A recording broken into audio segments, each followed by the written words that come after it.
there. So tell us the various moves that you see to get to where you want to go. Yeah, so look, the number one ambition of my government, of Keir Starmer's government, is to grow the economy, good jobs in every part of the country. But getting economic and fiscal stability is the absolute bedrock of that, because you can't have any plan for growth that's not built on that base of stability. So that's why we are embarking on a journey of fiscal consolidation. We're the only G7 economy that is seeing the primary deficit fall as a share of GDP over the next few years. That's very important for us because we are spending too much money on servicing government debt rather than investing in productive assets. We changed the fiscal rules in the UK so we can actually invest with confidence in things to boost our growth and productivity, whether that is energy infrastructure, data infrastructure or transport infrastructure, whilst also making cost savings in the day-to-day running of government. So both economic growth and driving productivity with fiscal restraint, in my view, go hand in hand. And in the budget next month, we will be making further decisions to ensure that our public finances are on a firm footing in the very volatile world in which we live today. Well, I know you may not give us, if we'd welcome a preview of the budget, of course, but let me go back to that. You've options to raise taxes or cut spending. Let's start with the raising taxes part, because you've said basically that you do need more money coming in. What are you thinking about in terms of where you're going to possibly raise those taxes? Are you thinking about a broad-based tax, the rich? I mean, where do you see the greatest opportunities? Well, first of all, there is another way to improve the fiscal that? position, growing the economy. Yeah. No, but that is absolutely essential because our independent forecaster is likely to downgrade the forecast for productivity in the UK, based not on anything this government's done, but on our past productivity numbers, which, to be honest, since the financial crisis and Brexit, have been very poor. And that just shows how essential growth is. So I'm not going to do anything in the budget that reduces our opportunities to grow the economy. That's very important. And no taxes then? Well, look, we have to, as I said before, the underpinning for economic growth is stability.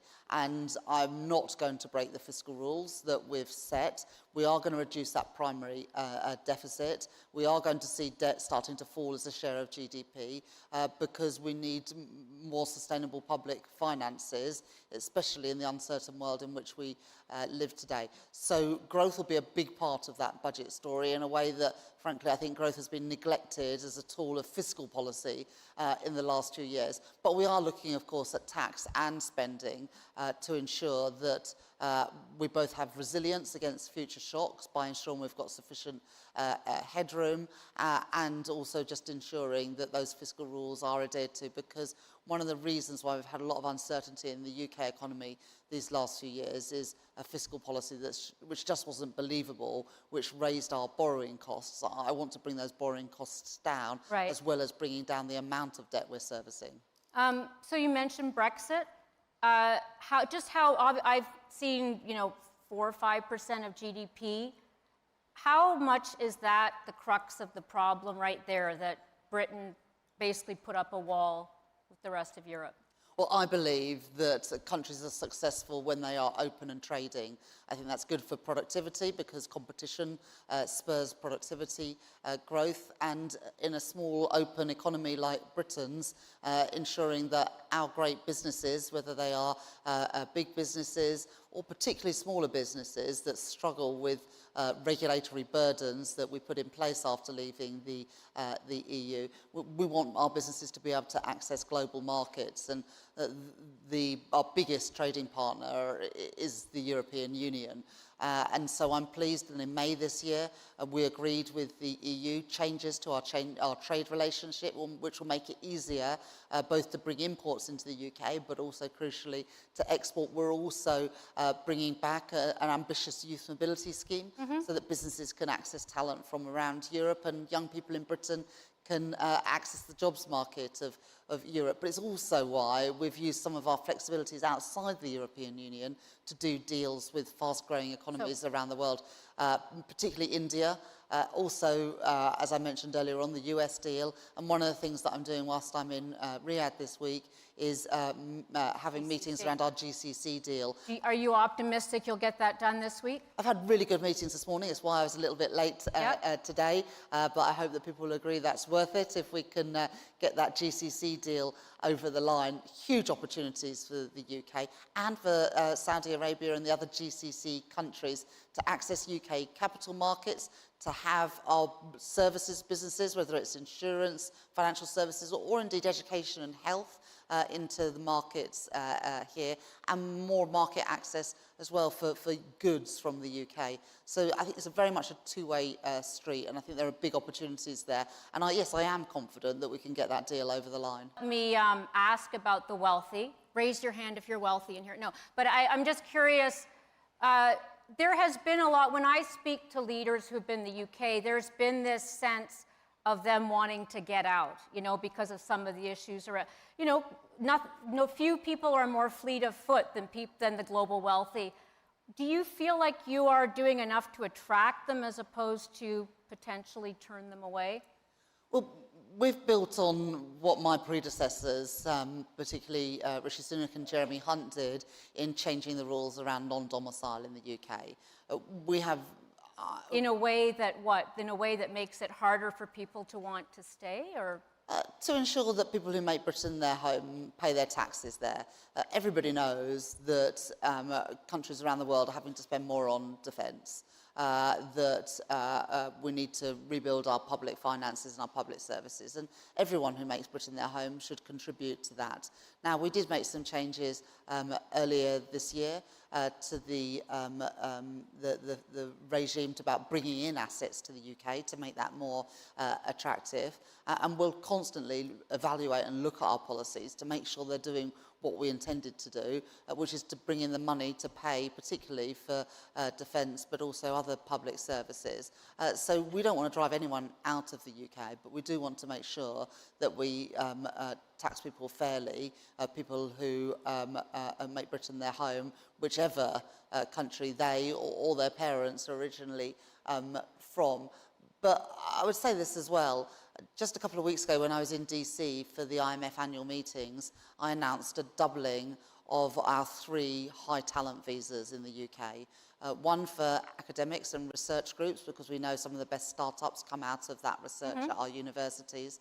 Second, for high net worth individuals. And second, for talent from the best universities, best graduates from the top 100 universities around the world. And I have absolutely no worries about filling up those visas. So talent does want to come to the UK, and we are attracting it. Investment, well, it's a beautiful place. Why wouldn't you? But let me put on my investor cap and ask, why would I want to invest in the UK right now? You've said some of it, but let's take on a basic level. Would you say you're deregulating or re-regulating? We're deregulating.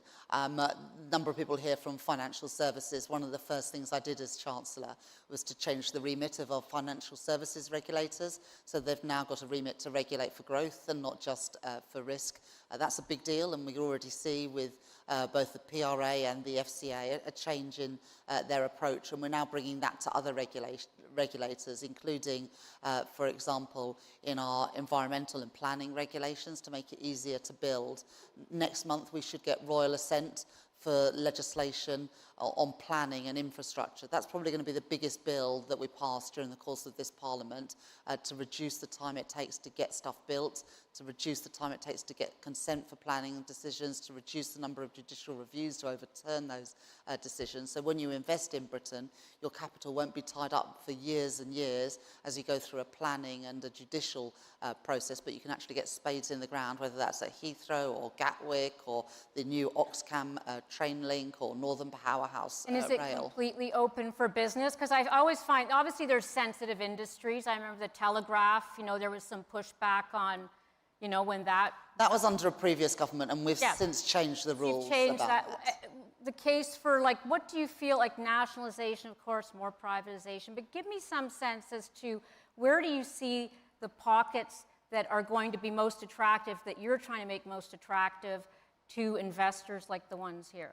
Yes, I think there's sort of two routes, and we're encouraging investment both from domestic investors, and we've changed how our pension system works to try and unlock more long-term patient capital for businesses and for infrastructure. And it's in both of those areas. So private capital private projects need more money, whether that is start-up and scale-up businesses. We're very good actually with access to finance for start-ups. It's at that scale-up journey. Our own pension funds can step in and fill some of that gap. Should they be investing in British? Investors. Do you want them to be investing in sort of British assets instead? Yes, both through venture capital. We have some of the best universities in the world. There are great ideas coming out of Oxford, Cambridge, Imperial, but also some of our great northern universities, Leeds, Manchester and Sheffield. But those ideas need access to finance, both domestic finance through the British Business Bank and our pension funds, but also through things like sovereign wealth funds and overseas pension funds. And we're getting increasingly good at attracting that. But also, we are investing public money in big infrastructure projects, from Sizewell C, the new nuclear power station in Suffolk in England, to Oxcam. And this week we're going to be setting out our prospectus to invest in that new corridor for growth and prosperity. So there are plenty of investable projects in the UK, and we're trying to make it easier to get private finance into those. Do you have a theory as to why foreign direct investment has gone down? Well, look, Brexit obviously had an impact on the UK. I mean, how big a disaster is Brexit in your mind? Well, the Office of Budget Responsibility, who does the independent forecasts, say that it took 4% off the size of our economy, but we're undoing that damage. In May, we did a deal with the EU around food and farming, around energy, around defence and youth mobility. Reversing Brexit to the extent that you can? Well, we made a commitment that we wouldn't be returning to the single market or customs union in our manifesto, but subject to that, yes, we are improving our trading relationship, both for goods and services and around youth mobility, but we're also using the flexibility that we've got outside the European Union to sign those trade deals with India and the US, and also hopefully very soon with the GCC. And I see we have very little time, so I want to just sort of quickly ask two key questions. One is, why not just tax the rich? I just want to get a very quick thought. Is that something that you think is going to be sabotaging the long-term success? Well, we did increase taxes on the wealthy in the budget last year, but there are limits. And as Chancellor, I've got to get the balance right. Yes, we need to bring in that money, but of course there's a tipping point after which you're not bringing in more money, you are repelling capital, and that's not what I want to achieve. We have got to make sure our public finances are on a firm footing. I do want to bring down the deficit and bring down debt as a share of our economy, but there's always a balance to be struck, and I want Britain to continue to be an attractive place for global investment. Excellent. Thank you very much for joining us. Please join me in thanking Chancellor Reeves.